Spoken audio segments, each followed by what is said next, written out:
Hello? Hiya. Yeah. Sorry about before. I know I was just soaking fish and everything. I couldn't, like, leave them. Well, stuff all that. I took a walk round the building anyway. I couldn't see her car anyway. So whose car was blocking... That was a nurse cleaning up the flat, I guess. She was in there for an hour. That woman turned up. She stayed about 5 minutes and walked and went left. Uh-huh. But she's not on the phone anymore. She's not in the car anymore. But it's still, I'm pretty sure it was the same woman. Uh-huh. I mean, I've got it on tape, but, you know, that's going to get wiped. It's pissing me off now because I don't want this CCTV spying on my street. Uh-huh. Not unless I've got a written permission from my neighbours to do so. Uh-huh. You know, so I don't like it. The police told me do it, so I'm doing it. Yeah, I haven't got a problem because it just safeguards the car. Well, it kind of does, yeah. You know, I've got it on a motor now, so I can scan across the street. Uh-huh. Yeah, and I've attached my microphone, but if the weather gets to it, it could fuck it. So I've still got to work on the actual bit. Yeah. But I now know the seriousness of the situation. I should have done this right at the very beginning with Muircroft as well. Yeah. But so right now I'm really getting on top of it because I've been told that the Corporate Governance Directorate are about to get me arrested. All right. Yeah. So there you go. It's still going on. Uh-huh. They can arrest me. I'd love it. I really would love it. Have you tried to phone the solicitor that I told you about? No, not yet. I'm only just clearing my throat out, to be honest with you, so I don't cough up and all that bollocks. Yeah. But I'm just getting my brain together. I mean, last night I couldn't sleep. It was reeling and reeling in my head. Last night is the time to... So I've got to wake my brain up. And, uh-huh. you know, because I need to get onto Bob Huffam, their lawyer. He's emailed my key worker saying, oh, we're about to fucking, you know, do Martin again. You know, but, you know, and Bob's sort of saying, well, you know, my job is just taking statements from the council and I have to prosecute them. That's my job. Well, I'm saying to him, look, ethically... You know you're prosecuting a pack of lies. You telling me that you can't question the evidence before you go to court? You're no good as a lawyer. That means there's institutionalised corruption going on, and I'm not having it, Bobby boy.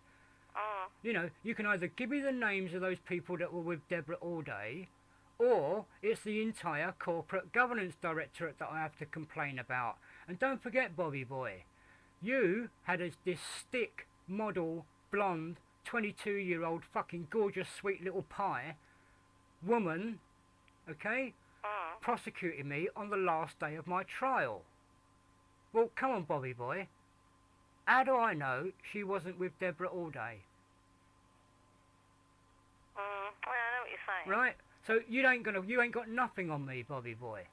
Right? And I need to phone him to say, Mr. Dunn's out of the picture. You want to deal with anything, you deal with me. And to be honest with you, Elise, although we've been to court a few times, every single judge has said, settle this out of court. The last trial was all day about working out how me and Muircroft can live together. But now Muircroft's out of the equation, isn't it? Yeah. So I'm now being persecuted deliberately by the council, which is better for me. A lot better. Because, you know, they are Nazis and I'm going to have it out. And yesterday I was talking to a guy who works at their call centre. All calls are recorded. Yeah? Really? Right, let's have the recordings then. I was going to say, did you notice in last week's press that Westbrook Close was advertised, the flat upstairs, was it advertised? No, I didn't notice because I don't get the press. This is what I mean. Yeah, it was advertised. Yeah. See, they are rapidly, very, very rapidly trying to get someone to move in. So that they've still got they can get me out instantly if there's a dicky bird from the neighbour upstairs. So what you say, when the neighbour comes, you make friends with the neighbour. Go, hi, how are you? Yeah, but that's what I did with Phil. Yeah, but... Right? But the situation's going to be, this guy is going to be leaving his bedroom light on, the one in the ceiling, which Philip never used. That means I've got a bulb pointing exactly at my fucking telescope. Right? Also, this guy is more likely to leave the kitchen and bathroom lights on, because Muircroft never did that. Well, So the whole circumstances, and also on Saturday I had the cleaning staff in here. They brought in a radio. It was blaring down through my ceiling. Now I was on the blower yesterday to Graham about getting insulation on, because that's what I want. I'm trying to get insulation put in because I'm doing this rewire. Yeah. He's going, oh, we can't really do it because of the noise. I'm saying, Graham, it's not just the noise, mate. I've been saying this all the way along. I'm talking about the noise because you took me to court for the noise. This is your opportunity in this time gap to repair the situation. Because if the next guy takes me to court, I'm going to tell the judge that you had a month to put insulation in and you did nothing about it. And it's not just the noise, Graham. If you look at the CCTV, the original one, where Muircroft is abusing me for 15 minutes, right at the very end, I said to him, are you enjoying getting the heat from my flat? He says, yeah, I love it. So the heat from my flat, Graham, is going into his flat, which is then going into the loft, which is then polluting the entire planet, because then none of us have got any insulation anywhere. All right, I'll see what I can get onto. You damn right, Graham. This house, I set my thermostat at 23 degrees and it never stops running. All right, because, and Graham acknowledged that that's because the heat is escaping out of my flat. So it's costing me a bloody fortune in money. Right, so I'm going to get onto this insulation problem, but now I hear Bobby Huffam's kicking off a bit. I think this woman that called me racist a couple of weeks ago might have made some sort of statement, but Bobby is in a bit of a quandary. But also, I told the council that I was going to put posters about Deborah Allday on the lampposts. I think that's what it is. They think I'm harassing Deborah Allday. I'm not. I've never rung Deborah Allday since the day she pleaded guilty. Or since the day that she called me a fucking fruitcake. I've never spoken a word to her. Yes, I've rung her bosses and said, give me those names. You right? told me. And if you look at my posters, the ones that I've written out, it's exactly the same transcript, but in pen, I've written the words, what's her name? What's her name? Instead of other person, I've written, what's her name? And I'm going to post to them. And I'm going to hit the bus stop that's right outside the Corporate Governance Directorate for a start off. And I'll tell you what, Lisa, you know the police are very up against all this anti-corruption. Yeah. Do you know why that is? Go on. I'm not kidding you. I used to go around Westminster and Scotland Yard postering Detective Sergeant Nicky Woods threatening to kill me. All right, and I used to stick parts of Darren Davis's statement where he's denying that he beat me up, and the clipping of the crime file C/990/ST/92 where he did beat me up with his Alsatian dog and a lump of wood. Right, put all them three things on a piece of paper, stick them on a few lampposts, you get Scotland Yard running around like headless fucking chickens. And that's what the Corporate Governance Directorate are doing. They think they're going to take my home away from me. They're using this. I mean, they think they got the power of arrest on me, right? I know that I had to surrender my tenancy, and I knew that for 3 months I had power of arrest over me. That ended in December the 15th. Right? I thought a 3-month gagging order, that's fine. Right? Because there's a 3-month limit with when you complain to the Ombudsman. So I waited exactly 3 months, then I phoned up the Ombudsman and kicked it off. I'm trying to drag it out as long as possible. Yeah. Okay? Now the Ombudsman 6 months later saying, oh, fuck me, there's nothing you can do. So I'm ringing up to say, Nanda, Graham, I'm questioning Nanda. But right now, Bob Huffam, what the Corporate Governance Directorate need to do, you know I'm going on about this meeting? Right, it needs to be done at the council, and it needs to be done with their fucking lawyers, right up to the top boy. Well, you know something, right? Yeah. When I spoke to Graham yesterday, and I said to him about the garden and everything, he said to me, well, you could always ask for a transfer. I said, well, what the bloody hell do I want a transfer for? I like my garden, it's not my fault with these injuries. Yeah. So it sounds to me as if they want me out and all. No, all they're trying to do is just make your life easier by putting you into a flat where there's no responsibility to look after a garden. But I said to them, no, I can't go upstairs anyway. I can't be in a high-rise flat because I get nervous and stuff in it. No, there are plenty of ground floor properties. It just normally it's a communal block of Yeah, flats. I don't want that. Yeah, exactly. You're better off where you are. Exactly. I said, no, thank you. I said it would help if you got on to the people that do the trees and see if they're going to come and cut them down a bit. No. All you got to do is ring Bonnet Homes, ask them to put you through to the communal gardening service. Well, I did. That's what Muircroft did.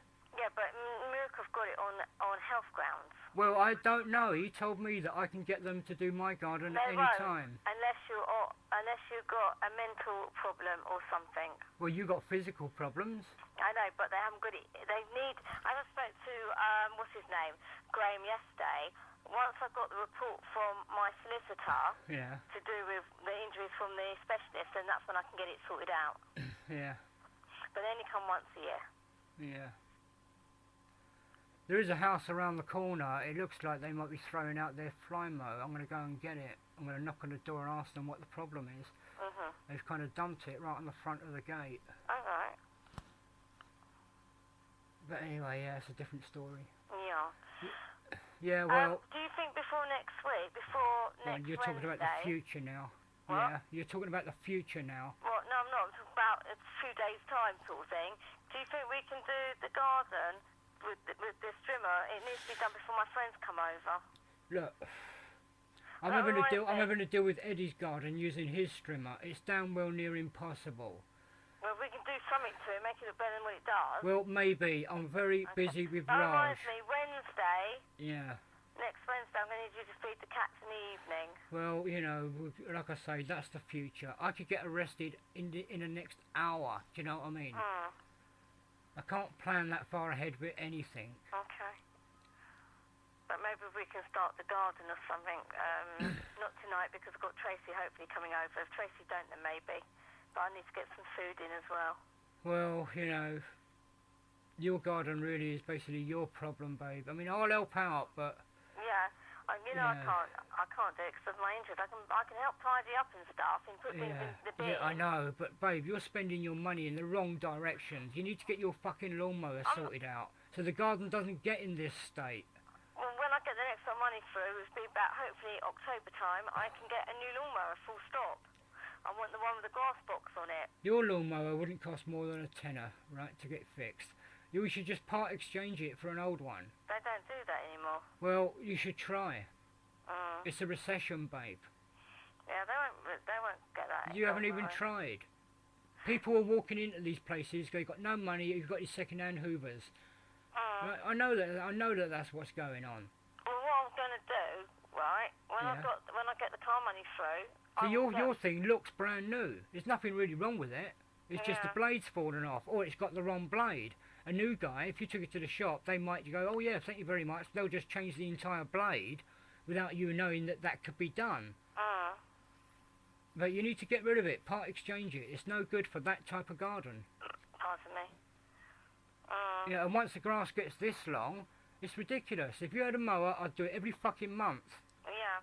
Well, when I get, as I said to you, when I get my car money through, I'll go and buy a lawnmower. Well, you said that last time, but you bought a car. I had to get a car. My other car was beginning to go. No. I needed a car. If I don't have the car, I can't do anything. Well, anyway, Lise, what you do with your money is your concern. All I'm saying is your priorities are all arse about it. I don't think they are. Well, anyway, I'm going to make a move. If you need me, you know where I am. Yeah. You know, like with whatever. Yeah. Yeah, and maybe if I'll let you know if Tracy's coming over or not. I will know once she gives me a call. Yeah. Well, right now I'm getting very busy again with Raj, and that's my priority really, is to get his house sorted out. Right now his bedroom, we were there last night till midnight concreting the bathroom upstairs. Oh, were you? Yeah, now we've got to go and plaster it. Just looking at these bloody cats. Alright, well, let you get on. Yeah. Okay. Alright. Alright then. Okay, Lisa, see you later. Okay, bye.